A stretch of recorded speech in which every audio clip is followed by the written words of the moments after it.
My sister and I were both adopted from the same orphanage. When we got to choose our paths, she picked a prominent family in Edenorf City, wealthy, influential, and utterly untouchable. But the heir turned out to be twisted and cruel. He tormented her day in and day out. I chose the unassuming Moss family. They didn't have the fortune or the status of her new family, but they treated me with genuine warmth. In time, their youngest son became a business titan, and he married me, giving me a life filled with more happiness than I'd ever dreamed possible. Consumed by jealousy, my sister secretly strangled me. But when I opened my eyes again, I found she had shamelessly stolen the life I'd built, this time choosing the Moss family for herself. Carmen, she sneered. Now it's your turn to suffer. I almost laughed out loud.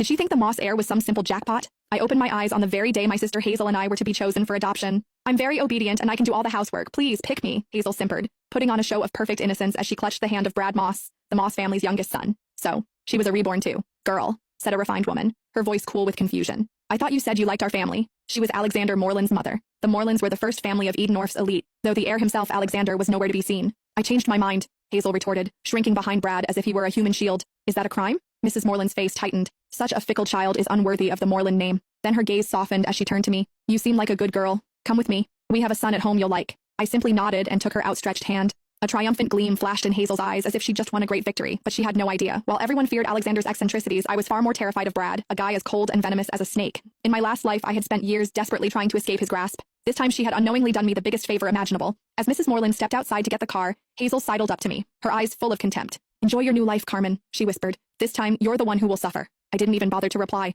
Her gloating was nothing more than a clown's performance. She thought she had secured a fresh start, but the joke was on her. She hadn't escaped a fire. She had just jumped headfirst into a hell far more brutal than she could ever imagine. After I arrived at the Moreland estate, Mrs. Moreland gave me a private suite and hired a small army of tutors for piano, dance, and etiquette. She was gentle but frank. Sweetheart, I'll be honest. I adopted a daughter to find a suitable match for my son. You must apply yourself. Alexander returns from abroad in a month. If he takes a liking to you, your future will be secure. Remember, the entire Moreland legacy will be his one day. I knew from my last life that Alexander had felt nothing but disdain for Hazel, and her time here had been miserable. I didn't dare hope the cold, aloof heir would favor me either. I needed my own plan for survival. A month later, the Morelands held a grand ball to welcome Alexander home. The elite of Edenorf were all there, including the Moss family, due to their close business ties. Across the glittering ballroom, Hazel spotted me immediately. Dressed in a virginal white gown, she glided over, her smile as sharp as a knife. Enjoy the party, Carmen, she whispered. Tonight will be the most humiliating night of your life. I remembered this banquet well from my last life. It was when she had first met Alexander. He had taken one look at her, frowned in disgust, and told her to get lost in front of everyone. She had shamelessly clung to him, declaring herself his future wife. He had kicked her away without a second thought, but I was reborn too.